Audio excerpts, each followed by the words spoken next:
Gina, so good to see you. It Just a is casual so conversation between old friends. yes.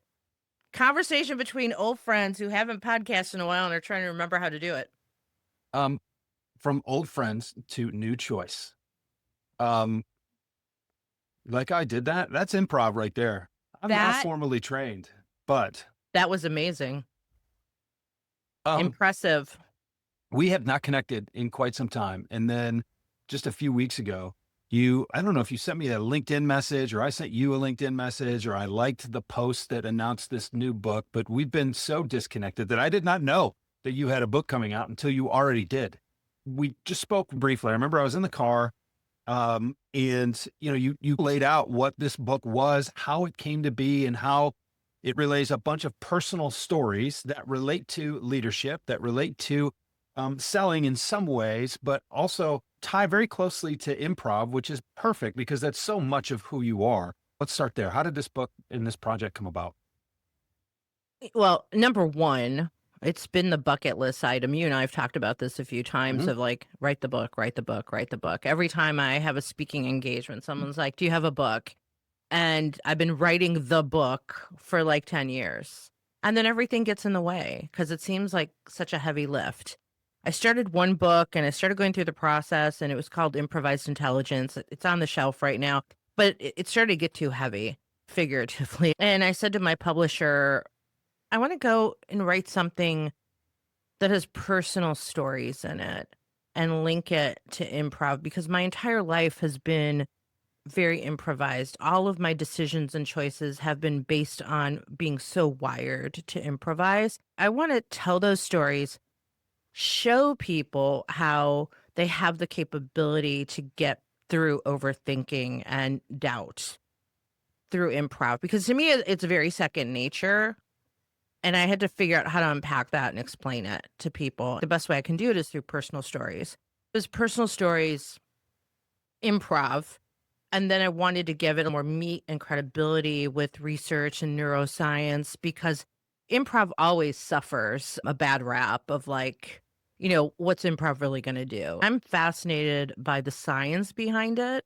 I think it's bringing science and art together. And improvised intelligence is really about how do we improve emotional intelligence. So, and that's a really long answer, but it was, bucket list and how do I show up? I kept writing the book that I thought everybody else wanted. And then I'm like, why don't I write the book that I thought everybody wanted? A lot of times when I speak, if I do a motivational talk, especially, people stand in line to talk to me about the stories. I'm always amazed by, really? That's what moved you? That story about me? Because it always feels weird to tell your story because you always want to make it about other people. I struggled with that. One day I had this writer's block last December. I was at my theater watching my performers perform. I was sitting in the audience, and they started playing the new choice game, which Mhm. I've been doing for almost 20 years. And there it hit me. And I said, that's my hook. I want to show people how you can just continue to make new choices in half a second, because it just takes you down a journey, and it's funny because every time you have a mishap, you just take another pivot. So that's the long version. I love that. I'm someone who has suffered from overthinking and overanalysis for as long as I can remember. And most of that comes from a perfectionist angle. I'm a recovering perfectionist. I'm very early in my recovery, if I have to be honest. I can recognize when my overthinking comes from just making sure that I want to get this right. When I was reading some of the stuff that you sent me, some of the angles that you think people can receive this work from, and you mentioned, this is a book that gives you the freedom and the permission to choose again when you don't feel like you're allowed to. And that hit me much deeper than, oh, I want to make sure I get this right because I'm someone who gets things right. I don't know that I identify with that angle as much, but I know there are people out there who are like, this is the only shot I'll ever get. And I don't know if I'm ever able to choose again. And tell me more about why that is an angle you think people can receive this from. Well, and I do think that is an angle you can receive it from you personally because it is the perfectionism thing. I fall into it too, where I will take a while to make a decision because I want to look at every angle of it. If you drill that down, like, why do I need to look at every angle? Now, there are certain decisions, like if I'm buying a car, I go through major research, consumer reports, like I want to make the right buy. But there are other decisions that I don't need to spend that much time on. And I think we start to focus on that because we've kind of told ourselves that we have one shot. Like, Mm, I got to get this decision right. And I was intentional with the subtitle of how to make the right decisions because I think people want that solution. And while that's the subtitle, your decisions are not always right in your mind, but you can make them right. The point is make a decision and then make the decision right. And if you don't like that decision, you can make another decision. mhm. So I think from the perfectionism angle, people are fearful of, I'm going to make the wrong decision. I have one shot. People worry about, what are other people going to think of me based on my decision? So if you think about that from a leadership standpoint, and I coach a lot of leaders who are struggling. I've got one now who he flip-flops in his decisions, and I'm like, "You have to stop because the staff is starting to not trust you. Just make that decision. If that decision doesn't work, let's figure out the next decision, but do something." I had a coach who said to me that indecision is a form of self-abuse. Mm.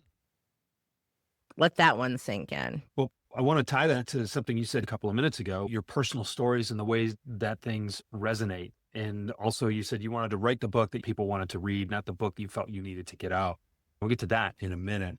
But one of the things I've been thinking a lot about is we see this proliferation of large language models and other AI. Most people still leverage those tools as a way to seek more information. I don't want to talk about AI here. That's another discussion. But I feel like the cost of knowledge is going quickly to zero, but the value of expertise is going through the roof.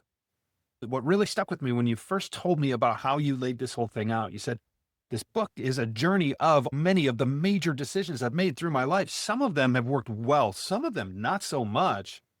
And I think that gets back to the thesis of what you just said, make the decision and then make it right, or make another one. It's not as if there is this shining example of the perfect thing to do and let me choose that one. And if I don't choose that one, I was an idiot for not choosing the right one. It's let me make a decision, let me act, and then we'll either make it the right one or see that it is not, and then we'll make another one. And I think that's really powerful. Why was this the book to write right now? I think from all the work that I do, especially in coaching and consulting, I see people struggle with this every single day, personally and professionally. And I'm coaching so much around it. What are you scared of and why won't you take action? That's why I think this book is timely right now. It's timely going forward because we get stuck in that. You talk about AI and how much we start to rely on these models versus relying on ourselves. I think people also need to hear real stories. And we're falling into this, all these AI models. And I think people are hungry and thirsty for, can I relate to you? Do you get me? Do you understand me? I don't need an AI model. I need a human model that can show me, oh, you've been through that. I can go through that too. Ironically, last night, which by the way was my birthday, I forgot to tell you. Oh, no, I sent you a text. Did you not get it? Oh yeah, that's right. That's right. You did. Yeah. Yeah. I was overwhelmed yesterday. I got another text right after yours from an old client who said, I just read your book and I realize now more than ever, I need to engage you again Mm, because you get me. mhm. That was so like that threw me. I was like, oh gosh, I can't wait to have this conversation with him. I'm dying to know, like, what was it that got to him? So I think the times that we're in right now, a time of uncertainty, time of crazy, I think people are getting stuck in not knowing which way to go. And going into the new year, I think we're going to see more of that.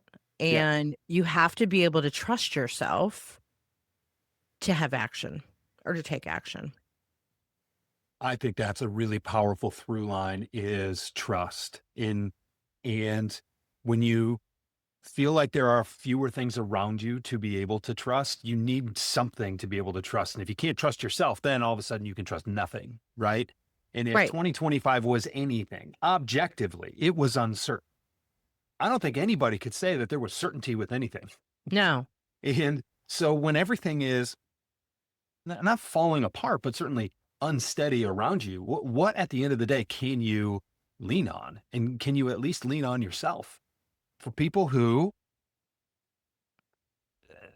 whether they're perfectionists or whether they just feel like there's a ton of pressure and they have to get something right, I think the message and through your stories is saying, hey, look, even in uncertain times, even in decisions that I made that didn't work out, um, here I still am. And oh, by the way, I am in a better position now than I was back then when I made that decision. And I just Yeah. think that kind of narrative is really powerful, and it's always more relatable than people realize. Yeah, I think people need to see the stories that other people live through, right? Like you said, my book will tell you about bad choices, good choices, but everything is a new choice. And the way I embrace the decision making process is, all right, what's the worst thing that can happen here? This next choice could be not the best choice. But you know what? I can't wait to see what's going to happen because of my bad choice. I enjoy breaking things Mm, because in the breaking of things, I get to create new things. And sometimes you have to break things. If you keep being perfect, I think you start to run into some status quo, some complacency. Where is the true growth if you don't make bad choices or mistakes along the way? mm, How fun is perfect all day long? mm. That's boring. Yeah, that's true. I'm in grad school right now, as you Hmm. know. Currently running a 4.0, straight A's in all my classes. Hmm. Yay me. Now I'm bored. Where am I going? Right. Where do you go when you're already perfect?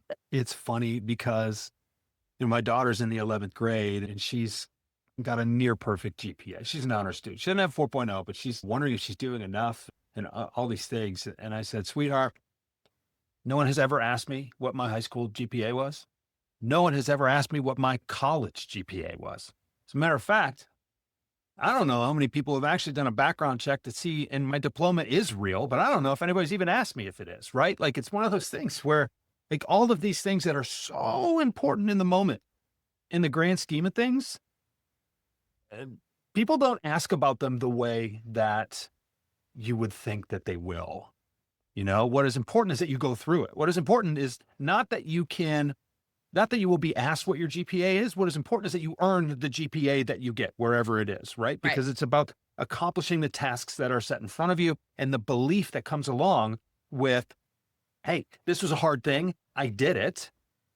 I learned from it. I learned from it in addition to accomplishing that thing. And now what can I do with that additional base? What can I do to move Yeah. forward? Um, And the experience that you get from making mistakes in the choices that you make, right? So if we mhm, dial it back to what you said earlier, right? People care more about your expertise because if and I think you and I have talked about this in the past too. Sometimes I'm amazed when people think I'm an expert. I laugh because you start to forget what your experiences are. And the reality is that we are all more experienced than someone. mhm, And there's someone who's going to come to us for that reason. I'm always seeking out people with more experience than me so that I can learn and grow. And I think people want that. And when they can have the experience of someone else's mistakes, and I've had clients say this to me, I want to work with you so I don't make the mistakes you made. And they right. mean that in a good way, but that's what they're paying for. We've done it. And even in my coaching, I'll say, listen, you are not me. I am not you. I'm not going to ever tell you to do it the way I did it. I'm going to tell you some of the things I did and how they turned out. And then you take what you want to take with that, give it a try, Mhm. but do it your way. So if there were a warning label that came with this book, what would it say? Hmm. Warning, the stories in here are real, and if you can't handle it, don't read it. I mean, some of the stories are, I was telling someone else this. I'm like, I took a risk. And I think that was part of what held me back on it. I'm like, I'll write this very scholarly book and I'll be seen as an expert. And then I was like, Gina, just be you. Just be you. And I'm going to put some stuff out there. I even said to my husband, who I offered to let him read it. I'm like, you might want to read it because I talk about you. And at some point in there, and I talk about our stepson, which I'll come back to because I didn't get my stepson's clearance on it. And, Oops. so, um, I'm like, I'm putting personal stuff out there and people may judge me Mhm. for it. But at some point, you got to go, I can't worry about that. I can't care about that because the people who judge me or think less of me for it are probably not my people. That was probably the scariest piece of it, is putting out some really personal, vulnerable Mm. stuff. So Mm. that would be my warning label. Warning. Some of these scenes are graphic. Viewer discretion, reader discretion advised. Yes. Um, where can people learn more? Where can people get the book? And where can people learn more about you? Maybe even hire you to come speak? Quickest path is thenewchoiceeffect.com, which actually brings you to my website, but Hmm. that's the page to my book that gives you all the places to buy it. Because one thing I learned through the publishing process of my first book, Amazon is wonky. Like immediately after the book launched, it was out of stock. Here's the other, like Barnes and Noble, bookshelf.org. Like, so the book is, it's cool watching the book promoted all over the world in different countries at different price points. That's been Yeah, kind of fun.